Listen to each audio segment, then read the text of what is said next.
mais uma live e eu agradeço muito a Deus por esta oportunidade. Bem, hoje eu vou ler alguns versículos que vou falar sobre por que Deus fez eu entender por que ele não aceita, porque a salvação não é pelas obras. Primeiro, porque não tem como a criatura ser salva pelas obras, porque a criatura não, a criação, o homem nesse caso, não tem poder de praticar o bem. O homem tem conhecimento do bem, mas não o poder de praticar o bem. Nós temos, Deus fez o homem semelhante a ele, com a capacidade de pensar e de sentir. Nós temos a capacidade de sentir, mas nós não podemos produzir amor. Nós não podemos produzir misericórdia. Nós não podemos produzir compaixão, perdão. Não. Se Deus não colocar em nós o perdão, a compaixão, a misericórdia, a gente não vai sentir nada disso. Ok? Então, a salvação não poderia ser por obras. Um dos motivos. Porque o ser humano não tem poder de praticar o bem a ponto de, aí com isso, merecer a salvação, ganhar a salvação. Eu fiz até um vídeo falando por que Deus nos adotou como filho. E eu falo sobre isso, porque não poderia ser pelas obras. Um dos motivos porque a criação não tem como praticar o bem. E mesmo que tivesse, não teria condições de alcançar toda a plenitude desse Deus perfeito, santo, santo, santo. Não teria como alcançar a criação, alcançar as expectativas deste Deus que é santo, santo, santo, ou seja, é santíssimo, a ponto de merecer a salvação. Não tem como, porque ele é perfeito. Nenhum ser poderia ser perfeito como ele, a não ser ele mesmo. Portanto, então a salvação não poderia ser pelas obras. E porque também o principal motivo, por que a salvação é pela graça? Porque não é pelas obras, porque não é pelo sacrifício humano. Porque Deus, ele não aceita sacrifício humano, porque senão ele seria sádico. Sabe o que é sadismo? Sadismo é prazer em fazer o outro sofrer ou ver o outro sofrer. Então, o principal motivo porque Deus não aceita sacrifício humano, seja de qualquer forma, é que Deus não é sádico, certo? A gente fala assim, a gente tem que se sacrificar para Deus, a gente tem que pagar preço por amor a Deus. Amado, Deus não aceita. Ele permite que a gente pense que ele aceita, mas ele não aceita. Porque uma coisa é a gente pensar que ele respondeu a nossa oração, que ele nos atendeu, que ele nos abençoou. Ele permite a gente pensar que foi porque a gente pagou o preço, que foi porque a gente se sacrificou, porque a gente jejuou. Ele permite que a gente pense.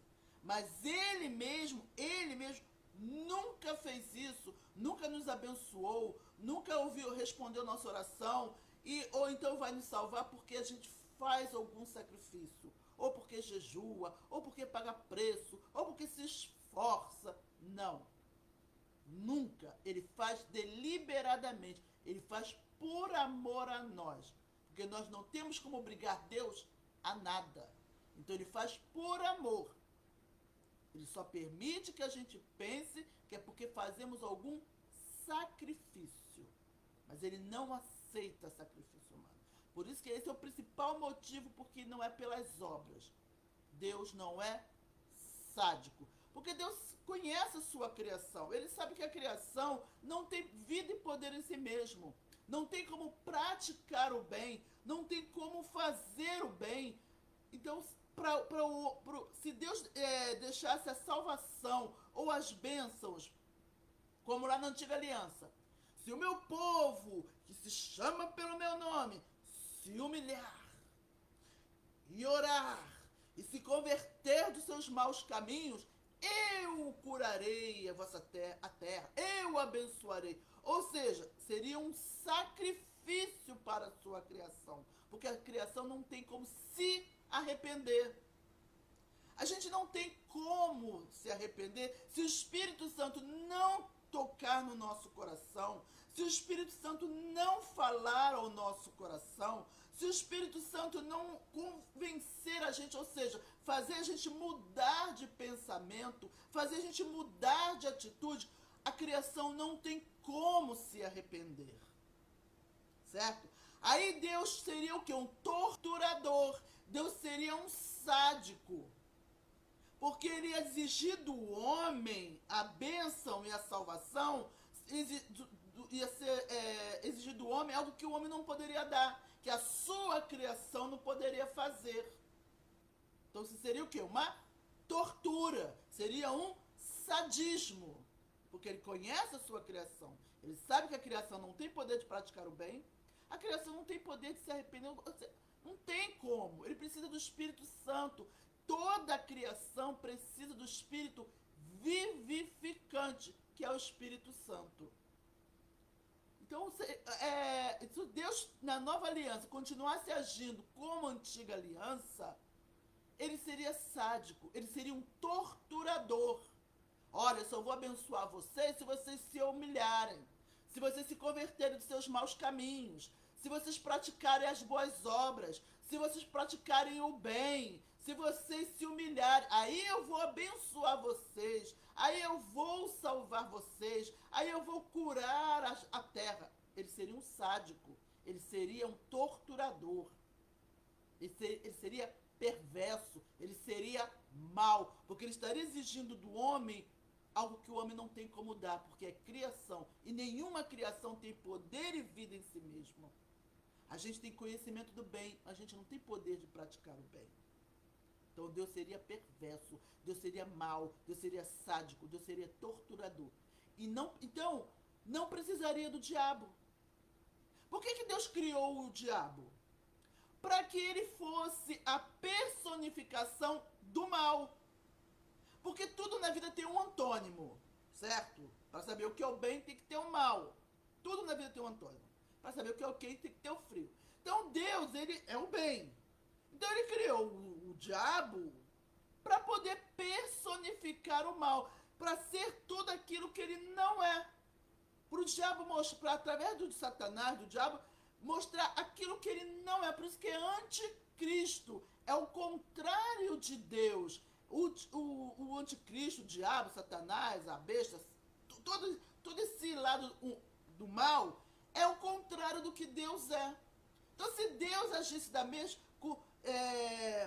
botando condições para abençoar o homem, salvar o homem e responder às orações e abençoar a humanidade em si, a terra, como ele diz lá, se humilhar, eu ouvirei, eu sararei a terra. Ele seria sádico, ele seria perverso, ele seria torturador. Então não precisaria do diabo para representar aquilo que ele não é. Entenderam? Porque ele mesmo já seria a representação do mal. Portanto, igreja, quer saber como Deus é? É só olhar para o diabo. É o contrário do que o diabo é. O diabo não gosta de sacrifício. O diabo não gosta de torturar. O diabo não gosta de fazer o homem sofrer. Então, Deus é o contrário dele. Deus falava daquela forma na antiga aliança, porque ali ele está mostrando a justiça do raciocínio lógico, que é uma barganha.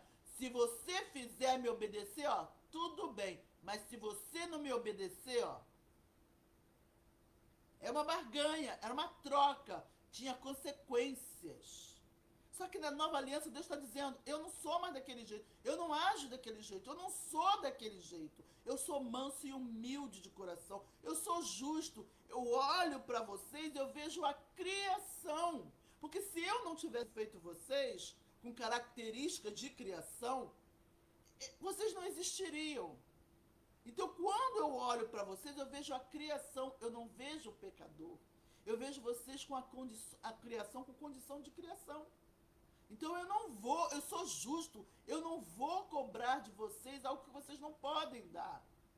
Eu não vou botar condições para abençoar vocês. Eu não vou botar condições para salvar vocês, porque eu sei que vocês não têm condições de fazerem.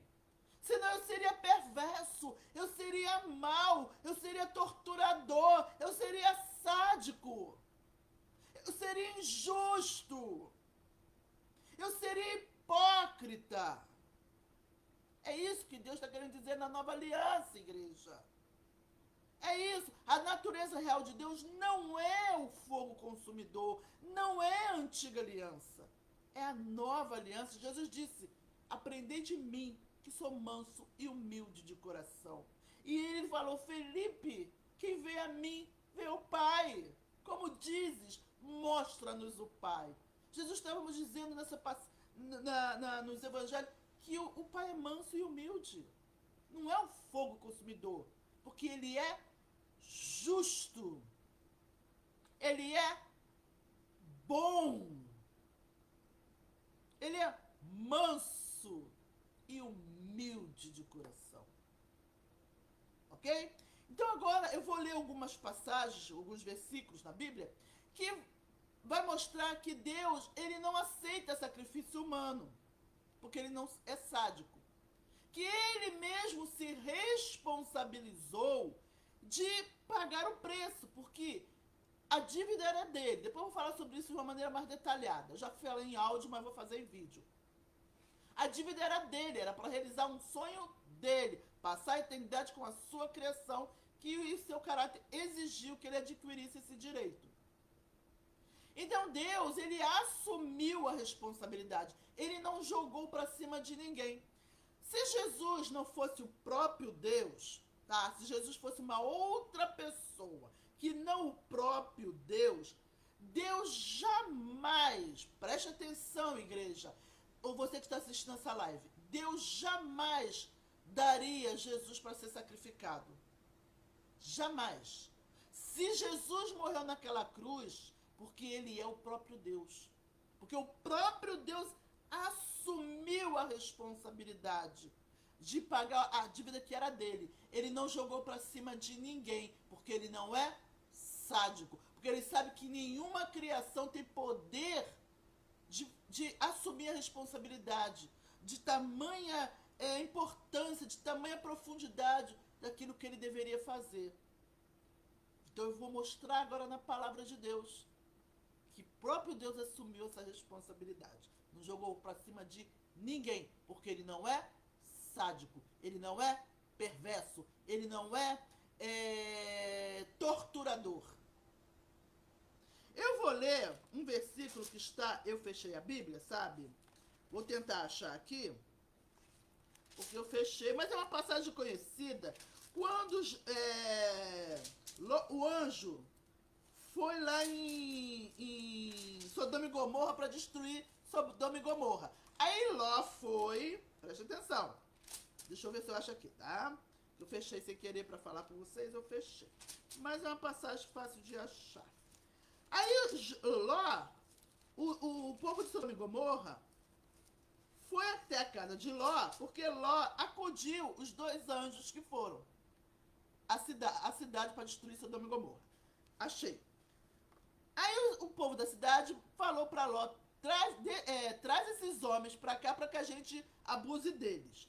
Aí olha o que Ló falou para os anjos, para o povo da cidade.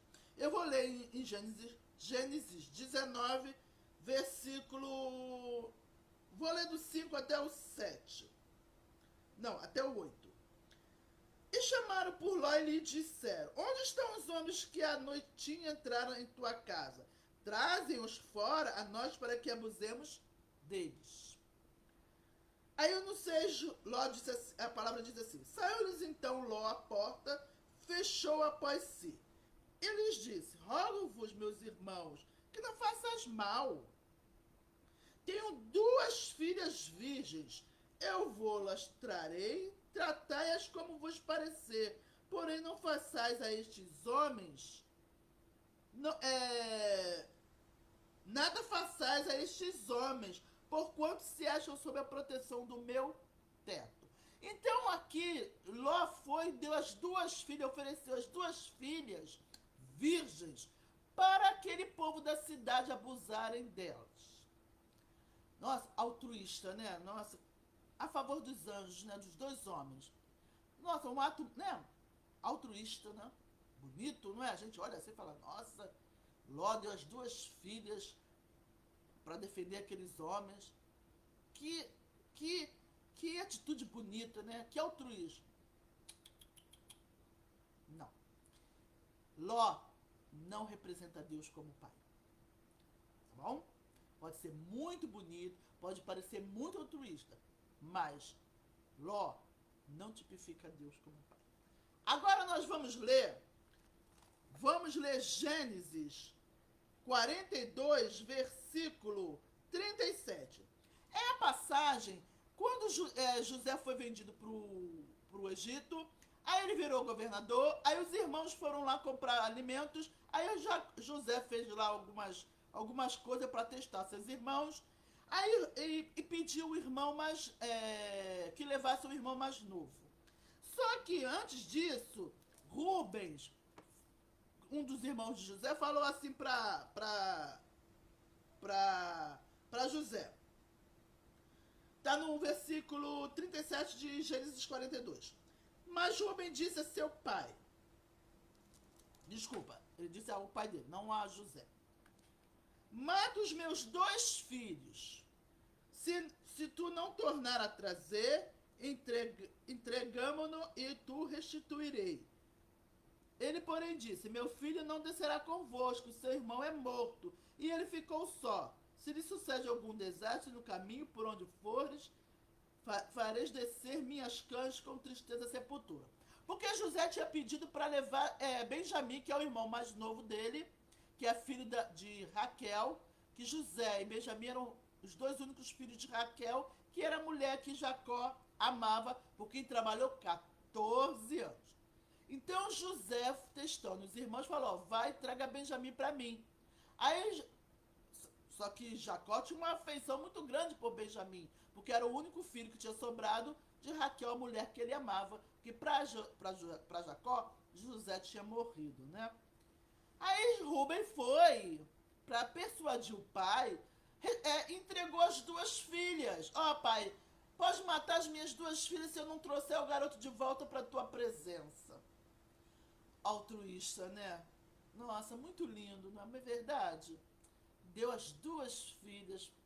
Pois é, pode ser muito altruísta. Mas Rubem também não tipifica Deus como pai e como pessoa. Vou falar como pessoa, certo? Agora eu vou ler Gênesis 43, versículo 9. Agora, vou ler o 8. A mesma coisa, querendo levar Benjamim para diante de José, lá no Egito. Agora só quem vai falar é Judá. Eu vou ler o 8 de Gênesis 43. Com isto disse Judá a Israel. Israel é o nome de Jacó. Seu pai, envia o jovem comigo e nos levantaremos e iremos, para que vivamos e não morramos, nem nós, nem tu, nem os nossos filhinhos. Preste atenção no que Judá falou. Eu serei responsável por ele. Da minha mão requererás. Se eu tu não trouxer e não tu puser a presença, serei culpado para contigo para sempre. Judá tipifica Deus como pessoa, como pai e como filho. Porque Judá não jogou a responsabilidade em cima dos seus filhos.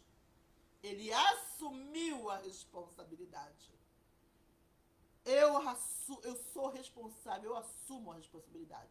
Se eu não trouxer a criança, o jovem, e colocá-lo diante de ti.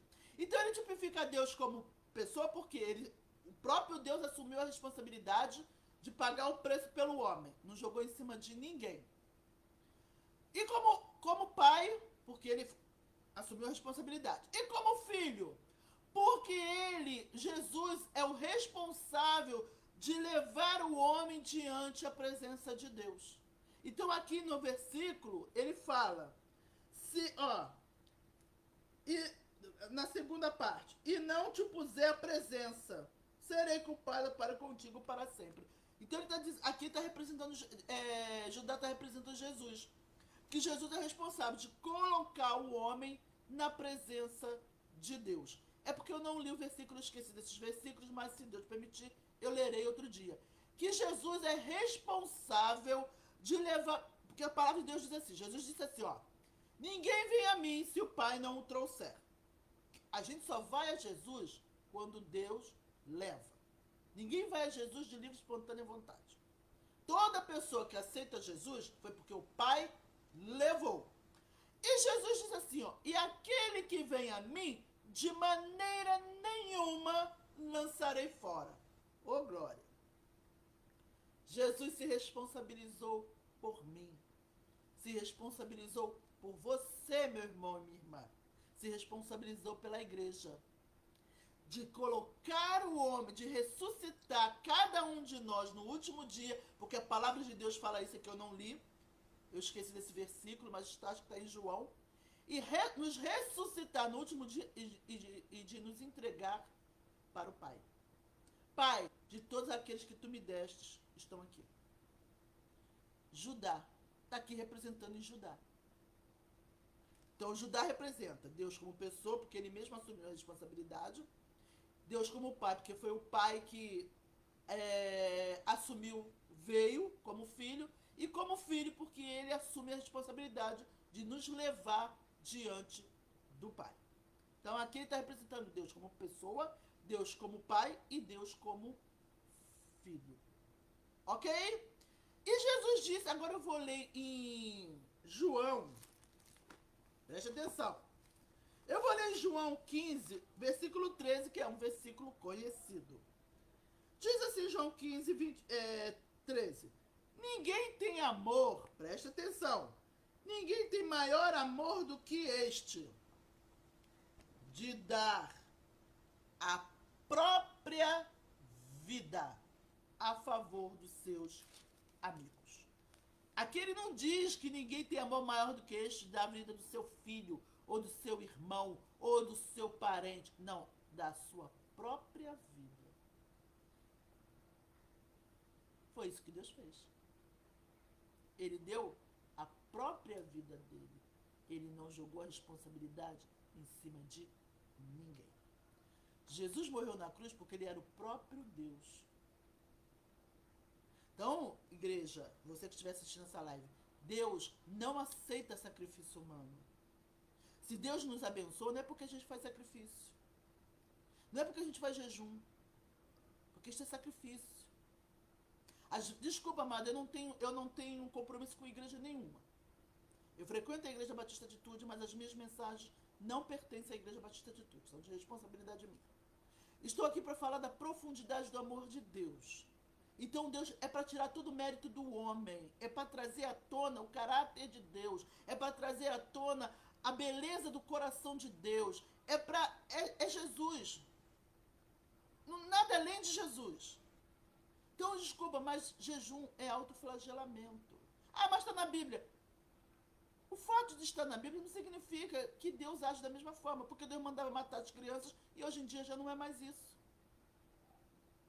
Entende? Então, a gente tem que entender o propósito de Deus, a gente tem que entender as entrelinhas. A mensagem da graça não está nas linhas da Bíblia, a mensagem da graça está nas entrelinhas. E Deus traz a mensagem da graça analisada à luz do seu caráter. Santo é o caráter de Deus. Se a nossa interpretação fere o caráter de Deus, ela não pode estar errada, ela não pode estar certa, ainda que esteja na Bíblia. Porque a gente tem que entender os propósitos. Ok? Então, a mensagem que Deus tem me dado, Deus tem analisado à luz do seu caráter. Por isso que fala muito, vocês podem ver que fala muito do caráter de Deus. Porque foi isso que Deus falou para mim. Já falei isso, já dei o testemunho, mas vou falar de novo. Porque é bom lembrar.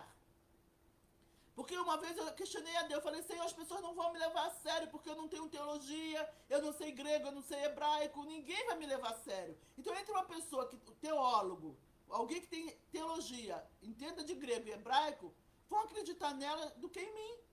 Aí Deus falou comigo, Mas o que eu estou te dando não está baseado em grego e no hebraico. O que eu estou te dando está baseado em algo imutável, está baseado em algo inquestionável. Eu estou te dando a luz do meu caráter. E Deus disse mais para mim que nós não podemos ter como santo algo que fere o caráter dele. Que santo é o caráter dele. Portanto, igreja, jejum está na Bíblia? Está. Mas Deus está trazendo a luz do caráter dele. Deus está lendo as entrelinhas. Porque a mensagem da graça, o caráter de Deus, está nas entrelinhas da Bíblia. Deus permite que a gente pense, como permitiu que Paulo pensasse também, como permitiu que Pedro pensasse também. Ele deixou, era necessário, mas ele nunca nos tratou segundo jejum, segundo oração de joelho, segundo sacrifício, segundo preço. O importante é que ele nunca nos tratou assim. Ele deixou a gente pensar. Porque senão ele seria sádico, ele seria torturador, ele seria perverso. Quem está entendendo, diga amém. Então o que Deus está trazendo à tona são as entrelinhas. Paulo jejuou, Pedro jejuou, fulano jejuou, mas porque Deus permitiu. Mas ele nunca nos tratou segundo isso. E para Deus isso que importa. Que ele sempre nos tratou pela graça. Porque, amados, preste atenção. Ninguém tem como obrigar Deus a nada. Ninguém tem como obrigar Deus a responder jejum. Ninguém tem como obrigar Deus a responder sacrifício. Deus faz deliberadamente, Deus faz porque nos ama. Ok? Então o jejum é autoflagelamento. Às vezes eu vejo as pessoas estão doentes, meu Deus. Às vezes tem irmão que está doente, com fraqueza no corpo, está com gripe, ou está com problema no estômago, está jejuando. Porque tem que fazer sacrifício. Meu amado irmão, minha amada irmã, Deus não aceita o teu sacrifício. Ele não é sádico. Ele não é perverso. Ele não é torturador. Deus, ele permite que você pense, mas ele não aceita o teu sacrifício. Ele não requer o teu sacrifício. Ele fala, misericórdia quero e não sacrifício. Ele está falando dele. Porque a Bíblia revela a Deus. Ele está falando, eu não quero sacrifício, eu não sou sádico, eu não sou perverso, eu não sou torturador. Eu sou da misericórdia, eu sou da bondade. Gente, a Bíblia está revelando a Deus. Deus está dizendo, eu não quero sacrifício. Eu não aceito sacrifício. Não é porque ele quer provar para o homem que ele quer o tal, não. É porque ele não tem prazer em torturar a sua criação. Ele não tem prazer em torturar a sua criação. Ele não tem prazer em fazer a sua criação sofrer.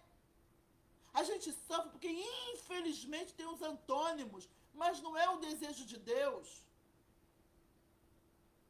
Ok? Então, jejum, meu amado, é autoflagelamento. Deus não aceita o nosso sacrifício. Ele faz porque nos ama. Bom? Então, aqui está mostrando que o próprio Deus se entregou, não jogou responsabilidade para cima de ninguém. Jesus morreu na cruz porque era o próprio Deus. Se ele fosse uma outra pessoa, que não fosse o próprio Deus, Deus jamais daria ele para morrer na cruz, a favor de ninguém. Ok? Então, ele assumiu a responsabilidade e ele mostra isso aqui através de Judá. Certo? Eu vou ficando por aqui. Vamos orar, porque palavra e oração é tudo de bom. Pai amado, Pai querido, muito obrigado, Senhor, porque o Senhor é bom. Porque tu és manso e humilde de coração. Porque o Senhor não é torturador. O Senhor não é pai sádico. O Senhor não é perverso, Pai. O Senhor não tem prazer em me fazer sofrer, nem fazer a sua igreja sofrer.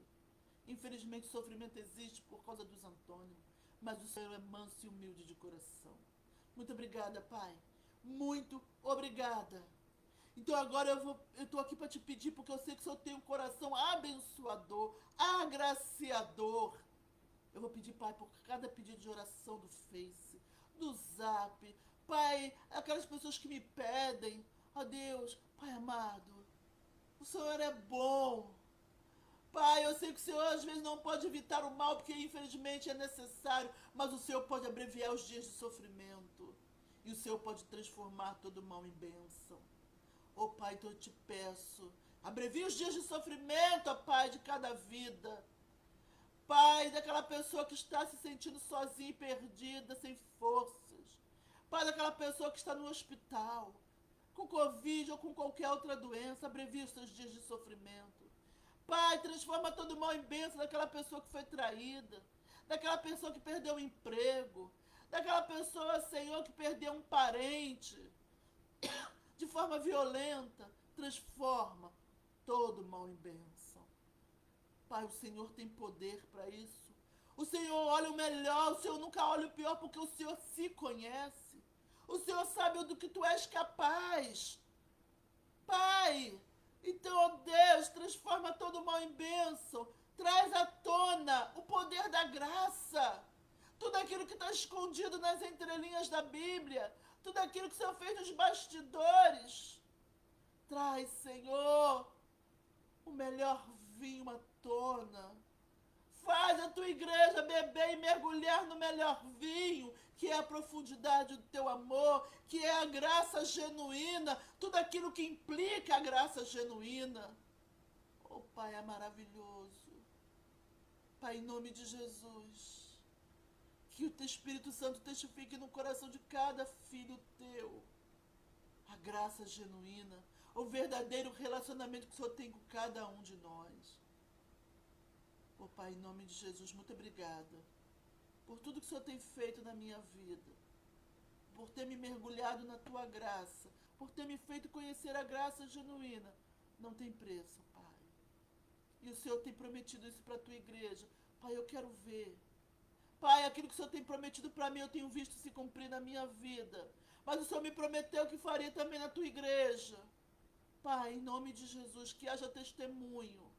Pai, que haja testemunho, Senhor, em nome de Jesus. Então, que o Brasil viva o melhor, beba o melhor vinho. Pai, que as nações bebam o melhor vinho, porque haverá sempre boas notícias. Sempre haverá boas novas para, Senhor, a terra, porque o Senhor é real, o Senhor é verdadeiro, o bem é real, o bem é verdadeiro, o bem sempre vai prevalecer. Então, por isso, haverá sempre boas novas, sempre haverá boas notícias.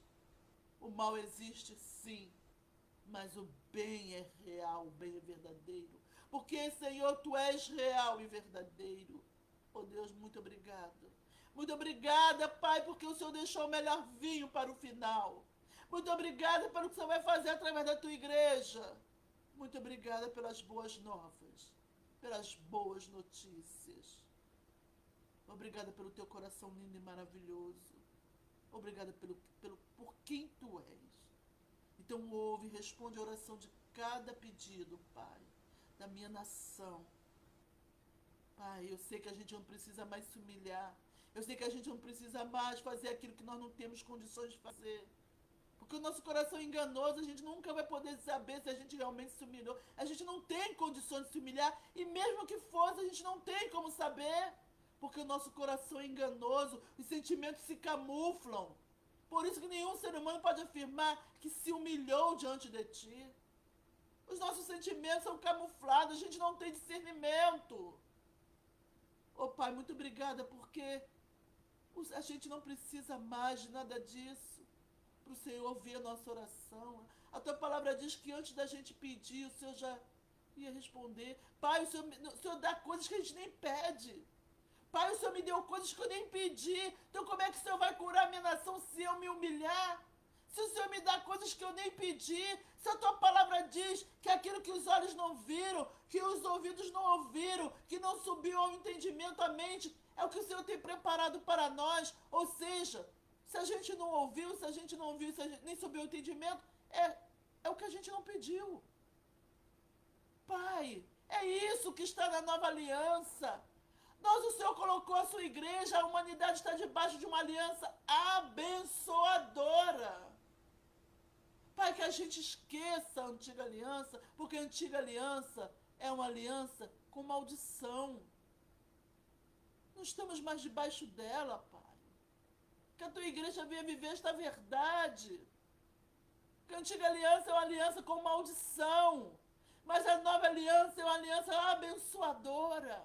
Nós já somos abençoados. A terra já é abençoada. O seu povo é o povo mais rico e mais feliz da terra. É porque os nossos olhos não veem isso.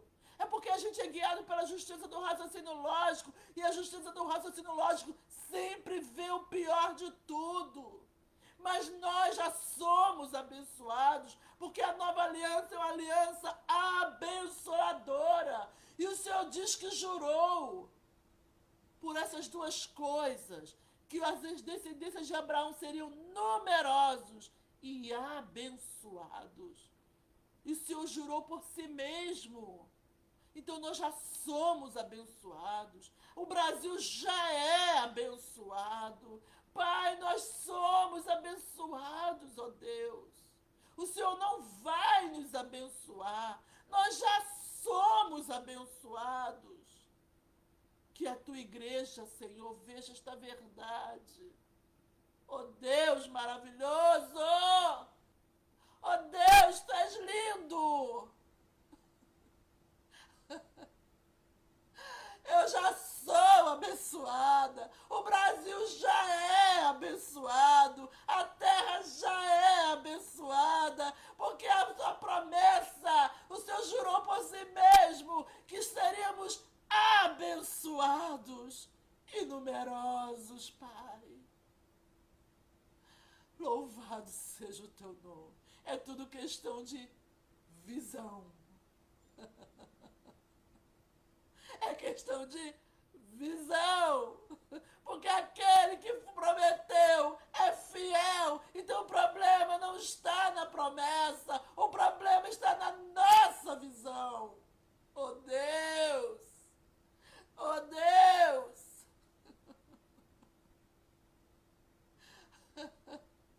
Tu és tremendo, Pai. Muito obrigada por esta verdade vir à tona. Em nome de Jesus. Amém. Amém. E se você que assistiu essa live ainda não aceitou Jesus como seu Salvador, para você ficar debaixo de uma aliança abençoadora, basta você confessar a Jesus. Para ser salvo, porque para passar a eternidade com Deus precisa de um ingresso. E este ingresso é Jesus Cristo. É confessar a Jesus como Senhor e Salvador. E é muito simples. Se você sentir no coração o desejo de aceitar Jesus como Senhor e Salvador, é só repetir comigo esta oração. Senhor, eu aceito Jesus como Senhor e Salvador da minha vida, porque eu quero estar debaixo de uma promessa abençoadora. Muito obrigado pela salvação através de Jesus Cristo. Perdoa os meus pecados e venha habitar em mim. Em nome de Jesus. Amém. Se você fez esta oração aceitando Jesus como Senhor e Salvador, seja bem-vindo à família de Deus. Você agora é filho de Deus. Foi adotado por Deus como filho e você agora é irmão mais novo de Jesus. Procure uma igreja evangélica mais próxima da sua casa. Ou então venha-nos fazer uma visita na Igreja Batista Atitude Central da Barra, ali no Pontões. É muito simples. Chegou no Pontões, entrou. É uma igreja que tem um muro todo de vidro.